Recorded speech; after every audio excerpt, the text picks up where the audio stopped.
Hello everyone, welcome to SKU Digital Learning Classes. Myself Bhumani Aharwal, Department of Political Science.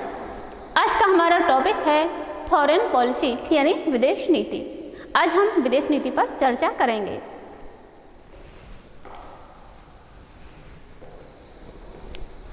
मैं आपको बता दूं, जैसा कि हम सभी जानते हैं कि हर एक देश की अपनी एक नीति होती है, एक पॉलिसी होती है, जिसके आधार पर वो किसी अन्य देश के साथ या अन्य राष्ट्र के साथ अपने संबंध संपर्क स्थापित करता है। अपने संबंध संपर्क स्थापित करने के लिए किसी राष्ट्र के द्वारा या किसी देश के द्वारा जो नीति अपनाई जाती है उसे विदेश नीति कहा जाता है। अब हम थोड़ा सा विदेश नीति के अर्थ को समझ लेते हैं। जैसा कि आप सभी जानते हैं कि विश्व का कोई भी राष्ट्र है वो आत्मनिर्भर नहीं हो सकता। उसे अपने संबंध संपर्क स्थापित करने के लिए, अपने उद्देश्यों को और अपने लक्ष्यों की पूर्ति के लिए अन्य देश के साथ अन्य देश पर निर्भर रहना पड़ता है और ये निर्भरता परस्पर बनी रहती है। जैसा कि आप सभी जानते हैं कि कोई भी देश होता है वो अपने विदेश नीति के आधार पर ही अन्य राष्ट्रों के साथ व्यवहार करता है। वस्तुतः विदेश नीति उन लक्ष्यों व राष्ट्रीय हितों को प्राप्त करती है जिन्हें कि राष्ट्र प्राप्त करना चाहता है। अतः विदेश नीति उन सिद्धांतों व निर्णयों का एक समूह होती है जिसके दौरान वो अन्य राष्ट्रों के साथ अपने संपर्क संबंध स्थापित करता है। अब हम विदेश नीति के संबंध में कुछ परिभाषाओं को देख लेते हैं। अलग अलग विद्वानों ने विदेश नीति को अलग अलग प्रकार से परिभाषित किया है।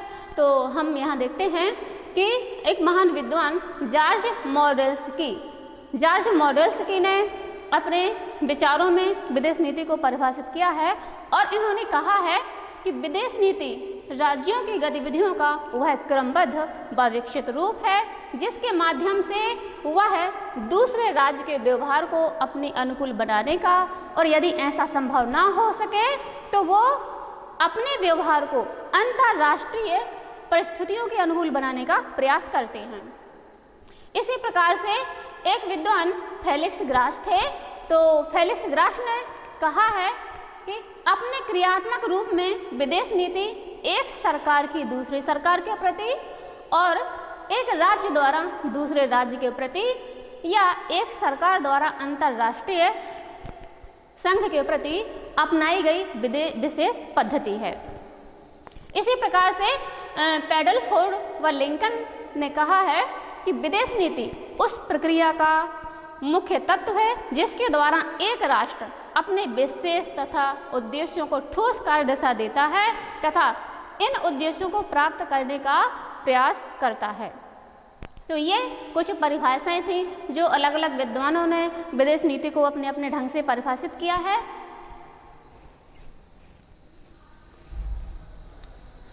अब इसके बाद हम विदेश नीति के निर्धारक तत्वों पर चर्चा करते हैं कि वो कौन कौन से तत्व हैं जो कि विदेश नीति के निर्धारण में सहायक होते हैं। तो हम आपको सबसे पहले बता दें कि भौगोलिक स्थिति।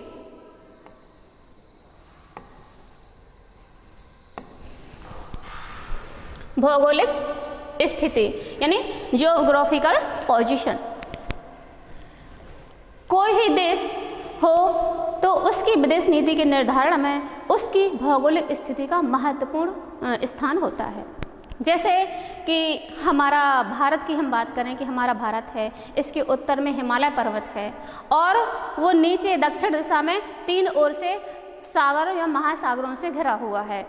तो कोई भी कंट्रीज की जो स्थिति होती है वो समुद्र सीमा से कितनी लगती है या किसी अन्य देश के साथ उसकी सीमा कितनी लगती है, ये भी उस पर बहुत इफेक्ट डालती है।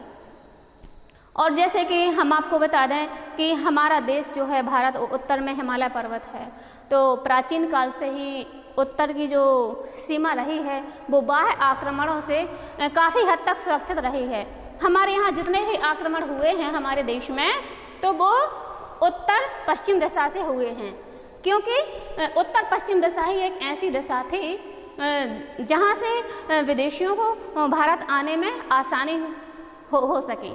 जबकि ये जो उत्तर का जो एरिया था, हमारी इंडिया का जो उत्तर का एरिया था, वहाँ हिमालय पर्वत की स्थिति होने के कारण वो बाह्य आक्रमणों से काफ़ी हद तक सुरक्षित रहा, क्योंकि हिमालय पर्वत की जो ऊंचाई है वो बहुत अधिक ऊंचाई है, जिस कारण से विदेशियों को भारत आने में कठिनाई का सामना करना पड़ा था, या कुछ ऐसी तकनीकी का आविष्कार उस टाइम पे नहीं हुआ था कि जो कि हिमालय को पार करके कोई हमारे देश में अंदर आ जाता।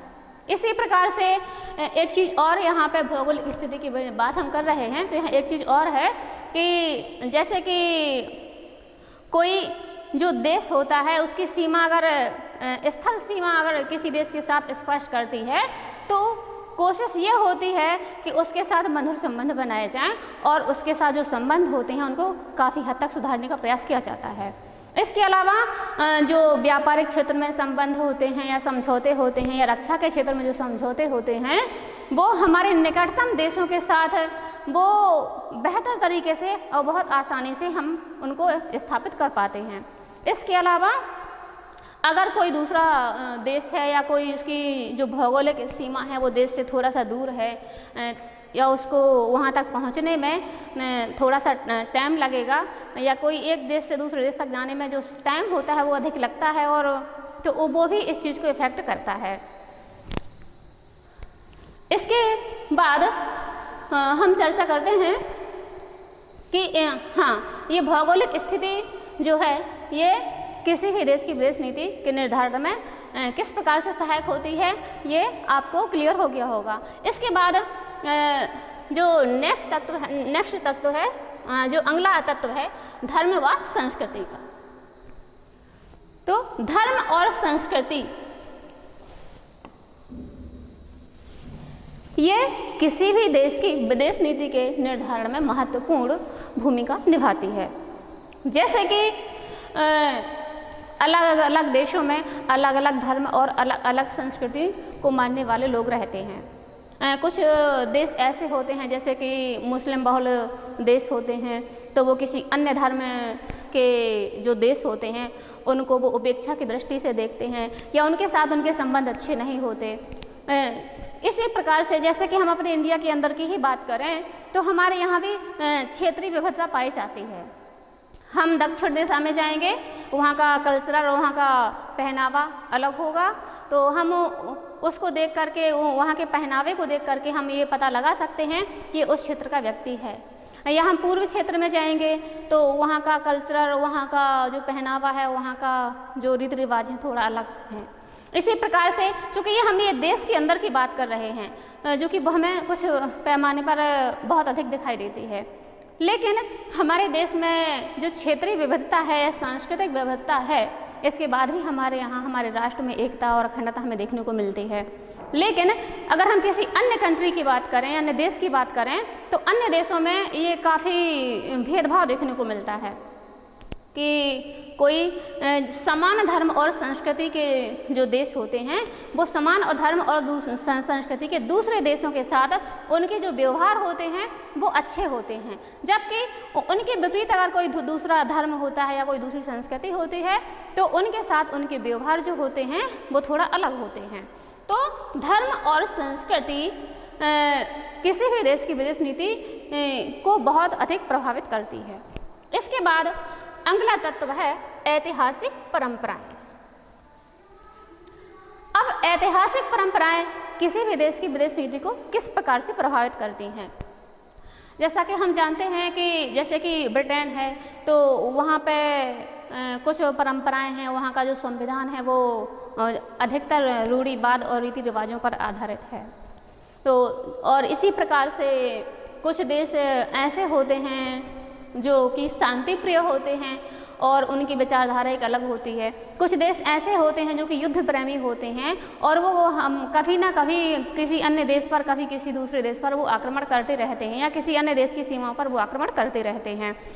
तो क्योंकि उनका मानना होता है, उनकी जो शुरुआत से उनके यहाँ जो चली आ रहा है, जो परंपरा चली आ रही है, तो उनको उस चीज़ में खुशी होती है। अब हमारे भारत की जो शुरू से ही हमारे भारत की जो नीति रही है वो शांतिपूर्ण सह अस्तित्व की नीति रही है। अन्य देश के प्रति भारत ने हमेशा से ही शांतिपूर्ण सह अस्तित्व की नीति का परिचय दिया है और इसीलिए भारत जो है अन्य देशों के साथ गुटनिरपेक्षता की नीति का पालन करता है और शांतिपूर्ण की नीति का पालन करता है। तो ऐतिहासिक परंपराएं जो हैं वो किसी भी देश की विदेश नीति को काफ़ी हद तक प्रभावित करती हैं। इसके बाद जो अगला पॉइंट है वो है अर्थव्यवस्था यानी इकोनॉमी। इकोनॉमी जो है किसी देश की विदेश नीति के निर्धारण में यह भी एक महत्वपूर्ण आवश्यक तत्व है। जैसा कि हम जानते हैं कि हम कई सालों से ऐसा देख रहे हैं कि कोई विकसित देश होते हैं कुछ गरीब देश होते हैं। तो जो विकसित देश होते हैं उनकी इकोनॉमी अच्छी होती है, उनकी अर्थव्यवस्था अच्छी होती है, तो वो जो गरीब देश होते हैं वो उनको ऋण देते हैं, उनकी अर्थव्यवस्था को सुधारने के लिए या उनकी आवश्यकताओं की पूर्ति के लिए वो उन्हें ऋण देते हैं। और जब वो गरीब देश उस धनी देश की या उस विकसित देश की ऋण में जब वो या कर्ज में उसमें वो डूब जाता है, तो जो विकसित देश होता है वो उस गरीब राष्ट्र पर अपना प्रभुत्व जमाता है। और तो यही कंडीशन हमारे यहाँ कई सालों से रही है।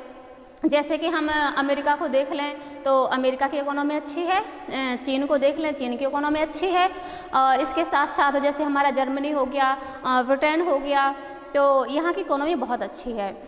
तो ये जिन देशों की इकोनॉमी अच्छी है वो अन्य गरीब देशों को उन्होंने ऋण दिया हुआ है और उन पर अपना प्रभुत्व जमाने की कोशिश करते हैं। तो ये अर्थव्यवस्था यानी अर्थव्यवस्था जो होती है वो किसी भी देश की विदेश नीति को बहुत प्रभावित करती है, क्योंकि जब अर्थव्यवस्था अच्छी होगी तो उस देश की छवि जो है वो विश्व स्तर पर उस हिसाब से दिखती है। और अगर कोई गरीब कंट्रीज होती है तो वो जो कि आगे नहीं बढ़ पाता है और वो दूसरे जो विकसित देश होते हैं उनके कर्ज में कहीं ना कहीं वो डूबा रहता है और वो उतने अच्छे से ग्रोथ नहीं कर पाता। इसके बाद जो अगला तत्व है वो है राष्ट्रीय हित। राष्ट्रीय हित बहुत किसी भी देश की विदेश नीति का एक मेन पॉइंट होता है। हर एक देश अपनी विदेश नीति का निर्धारण अपने हितों को ध्यान में रखकर करता है। अगर किसी एक देश को किसी दूसरे देश के साथ में कोई समझौता करना है तो वो अपने हितों को ध्यान में रखेगा कि यहाँ हमारा कौन सा हित हमारा सिद्ध हो रहा है या कहीं इससे हमें कोई नुकसान तो नहीं है, कहीं हमारा किसी प्रकार से कोई अहित तो नहीं है। तो राष्ट्रीय हित जो है बहुत ही महत्वपूर्ण है किसी भी देश की विदेश नीति के निर्धारण में। इसके साथ साथ हम देखते हैं कि जैसा कि हमारा जो देश है, हमारा भारत है, आज वर्तमान समय में काफ़ी आगे बढ़ रहा है और विश्व की अधिकतम तेज़ी से बढ़ती हुई अर्थव्यवस्थाओं में हमारे भारत का नाम आता है। तो भारत ने जो नीति अपनाई है वो अपने हितों को ध्यान में रखते हुए अपनाई है और अन्य देशों के साथ उसके सब जो रक्षा समझौते होते हैं या व्यापारिक समझौते होते हैं, तो जो अलग अलग देशों के साथ में जो संधियाँ होती हैं, तो कहीं ना कहीं भारत ने अपने हितों को ध्यान में रखते हुए उनको किया है और उसका उसे बेनिफिट भी मिला है। तो राष्ट्रीय हित जो है वो हमारे लिए सबसे पहले है। अच्छा, एक चीज़ और है कि जब भी कोई किसी दो देशों के बीच में कोई समझौते होते हैं तो उसमें जो शर्तें होती हैं, जो संधि की शर्तें होती हैं, जो समझौते की शर्तें होती हैं, तो उसमें कुछ बातें जो हैं वो हमें भी माननी पड़ती हैं दूसरी कंट्रीज़ की और कुछ बातें दूसरी कंट्री जो है वो हमारी ही मानती है। तो यहाँ हम जो राष्ट्रीय हित होता है वो सर्वोपरि होता है। इसके बाद अगला तत्व है अंतर्राष्ट्रीय परिदृश्य। अंतर्राष्ट्रीय परिदृश्य जो है ये भी विदेश नीति को बहुत प्रभावित करता है और विदेश नीति के निर्धारण में महत्वपूर्ण भूमिका निभाता है। जैसा कि हम सभी जानते हैं कि जो पहला विश्व युद्ध हुआ तो पहले विश्व युद्ध के पहले जो कि विदेश नीति में जो यूरोपीय देश थे उनका महत्वपूर्ण स्थान था।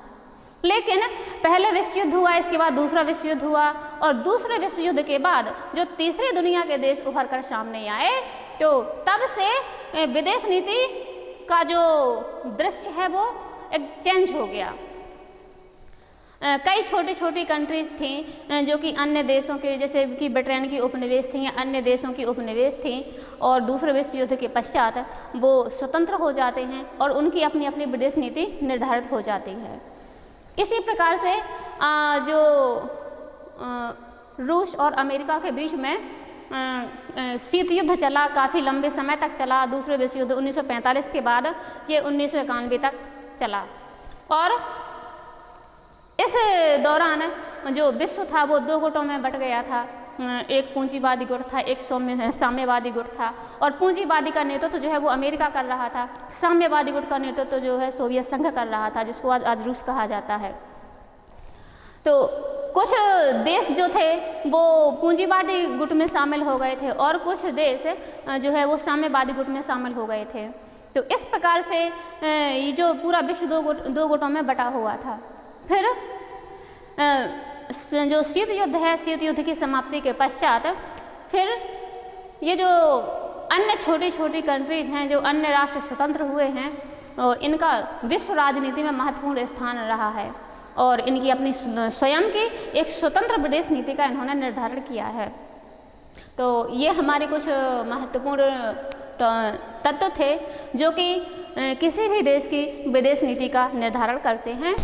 तो आज का हमारा ये टॉपिक था भारत की विदेश नीति, जिसमें हमने भारत की विदेश नीति का अर्थ को समझा, उसकी परिभाषाओं को देखा और उसके निर्धारक तत्वों पर हमने चर्चा की। और उम्मीद हम करते हैं कि आपको हमारा आज का टॉपिक पसंद आया होगा। इसी प्रकार आपको हम अगले वीडियो में मिलेंगे।